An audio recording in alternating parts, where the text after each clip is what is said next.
check natin yung kanilang mga ipot, mga kaibon, mga ka-stally boy. Oh. Sa pag-deworming natin sa kanila, no.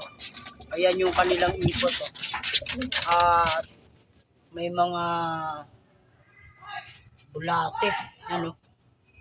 So, yun, patay lahat ang bulate. Yun, at napaliguan na natin yung siyam na young bird natin na pang south. At ngayon naman ay yung loob naman ng kulungan ang paliliguan natin ng pinampaligo nila.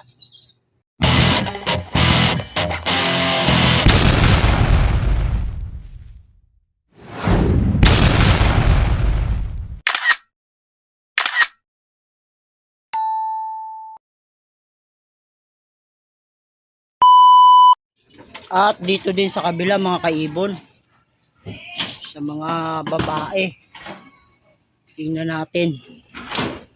Ayan. Ganun din ang ipot, oh. Talagang patay ang bulate, no? So, yun, magpapatuka na ako sa kanila ngayong araw na ito at wala silang lipad. Isang linggo yan mga kaibon. Tapos, tubig lang ibibigay natin para malinis yung kanilang mga butse. Ayan, oh. Mayroong division yan. So, yun, at magpatuka na tayo. Unahin muna natin yung mga barako sa pagpatuka. Dahil apat lang sila, yan, kalahati lang, no.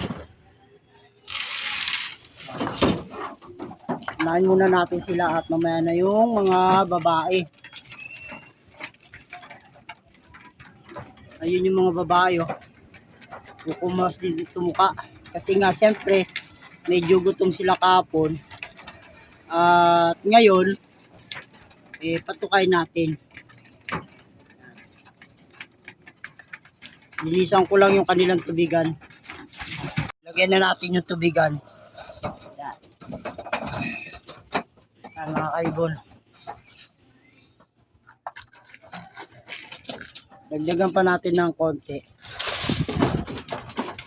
Para masolve sila.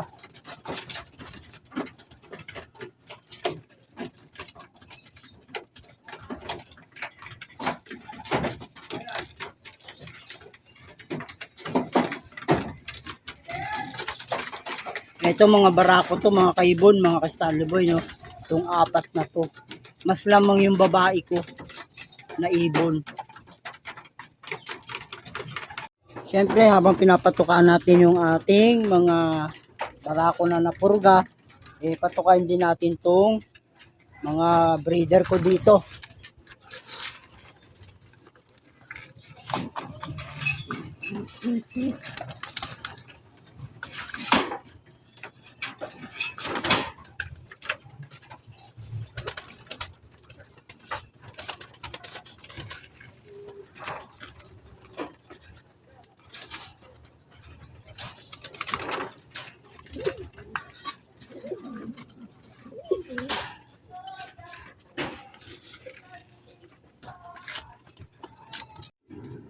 Ito yung mayroong inakay. Yan o mga kaibon, mga ka-stally boy, check natin ha. Yung inakay nila. Yung isa maputi at yung isa naman medyo maitim. Parang grizzle yung isa. At yung isa blue bar, tingin ko lang, na mayroong puti. So yun. At dito patukain din natin.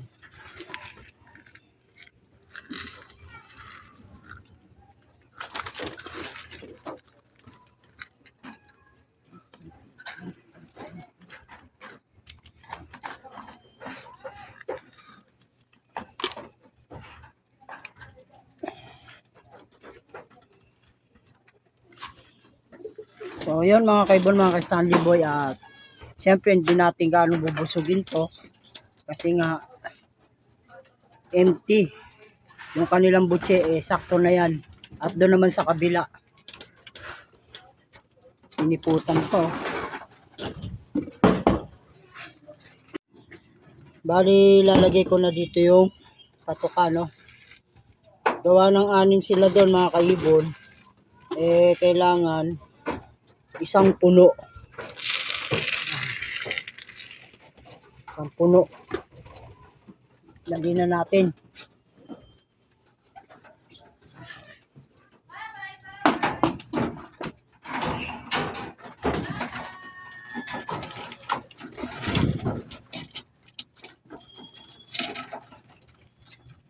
Yan mga kaibon, mga ka-Stanley Boy, at napatukan na natin yung mga babae at saka lalaki, no? Ito babae ito At nakita naman natin yung kanilang pupo. Talagang teris na teris ang mga bulate. Gawa ng nagbigay tayo ng pamurga sa kanila kagabi, alas 11 na ng gabi. Sakto ngayon, alas 8:30 na So, yun. At sakto yan, mamayang gabi, hipuin na lang natin yung kanilang katawan. Kung may nangayayat ba. Kung mga barako, gutom na gutom pa. Pero konti lang mga kaibon, mga ka-Stanley Boy. Gawa ng kagagaling lang nila ng purga. Papaliguan natin sila, mga kaibon, mga ka-Stanley Boy, ng shampoo. Ang gamit natin ay Zeromite, no? Para patay ang kuto. Dito naman sa kabila yung mga babae.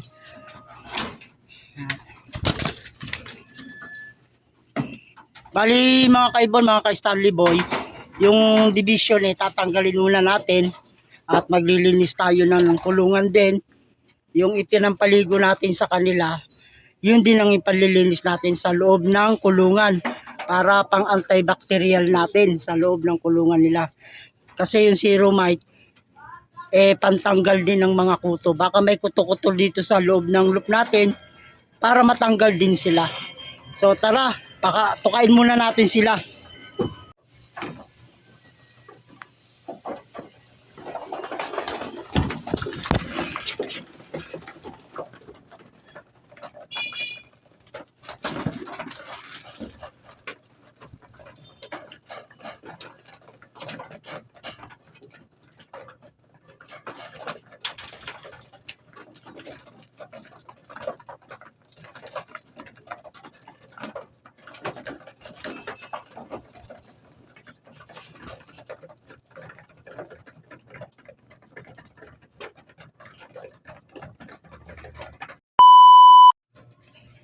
Yan, tapos na silang kumain at nakainom, maglinis na tayo ng kulungan.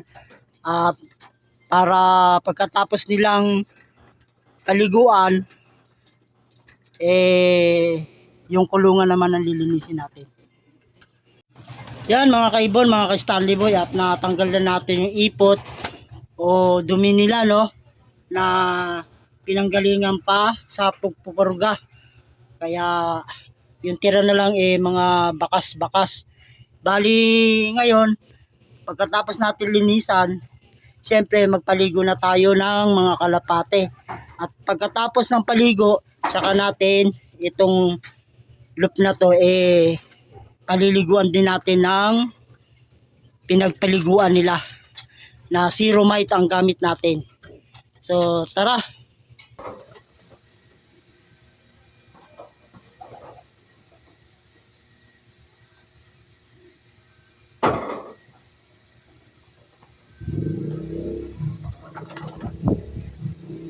Kailangan natin maglinis ng kalapate, no?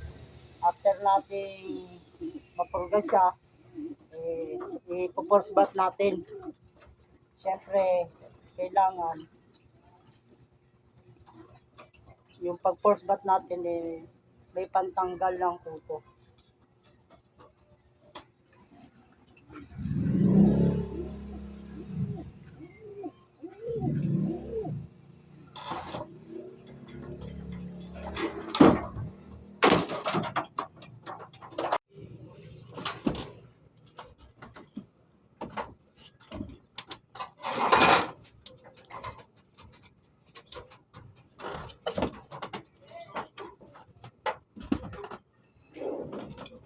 So, pangalawa, si pula. At paliguan na rin natin.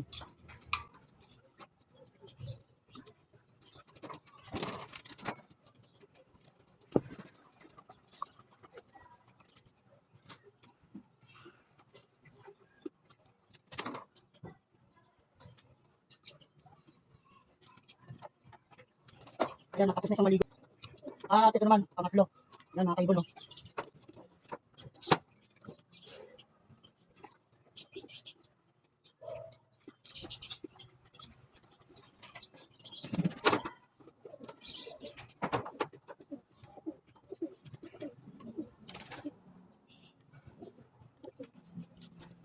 Ayan, tapos na siya.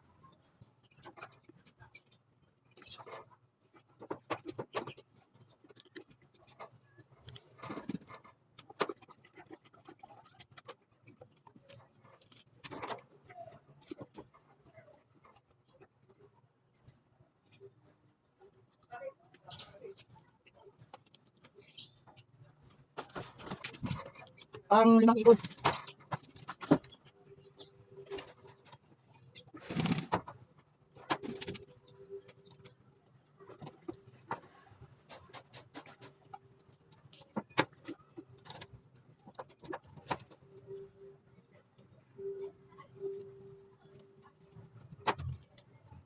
Ayan, pang 5.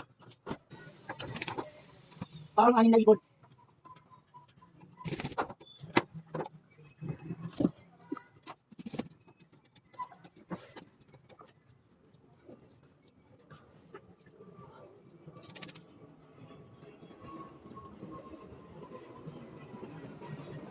Pang 6. Pang 7 ibon.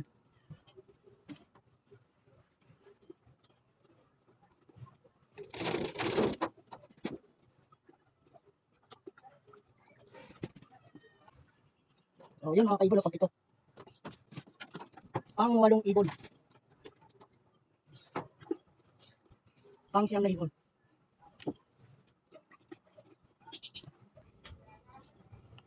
Pang 9.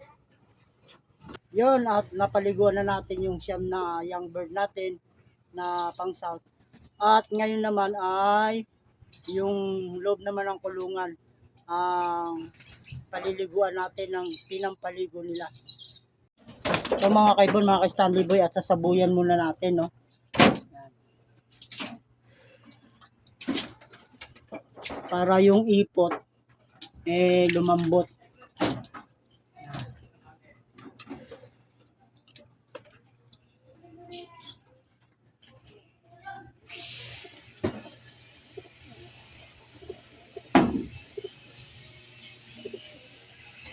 So, lilinisan ko na. Yan na mga kaibon, yan na yung resulta ng ating paglilinis sa ating mga kalapate. At ayan, no, mga bagong ligo yan. Gamit natin ng Zeromite, no. Pantanggal ng kuto. Nakaraan araw napurga natin sila. At ngayon naman napaligo natin sila. Ayan sila, mga kaibon, mga ka-Stanley Boy. At pati yung kanilang loop ay bagong antibacterial din, no. At sinabay natin kasi nga kasama yan sa paghahanda natin sa ating nalalapit na training sa FPR. So, yan mga kaibon, mga ka-Stanley Boy. At ang susunod na naman ay ang pagpa-flushing natin. Yung kalapati natin o kalapati ko, mga kaibon, mga ka-Stanley Boy, i-antibacteria ko naman sila para sa kanilang sarili. At kung meron man silang sakit para mawala. Bali 3 days silang i-antibacteria natin, mga kaibon, mga ka-Stanley Boy. Ang gagamitin naman natin sa kanila ay Baxidil SE. So yun mga kaibon, mga ka-Stanley Boy. At bagong ligo na yung ating kalapate kasama ang pag-Zeromite nila o tanggal kuto. Hanggang dito na lang ang aking munting video. So, maraming salamat mga kaibon, mga ka-Stanley Boy, sa panonood ng aking munting video, at sana nagkaroon kayo ng konting kaalaman at para sa ating mga ibon na ikinakarera at para sa darating na training o paghahanda natin sa kanila. So, abangan nyo ulit mga kaibon, mga ka-Stanley Boy, yung susunod natin na video para sa pag-antibacteria naman, no. At tapos na tayo sa pagpupurga at sa pagpapaligo. So, susunod ay antibacteria naman. So, hanggang dito na lang mga kaibon, mga ka-Stanley Boy, ang aking munting video, at God bless sa inyo. Please subscribe and comment mga kaibon, mga ka-Stanley Boy. Yan.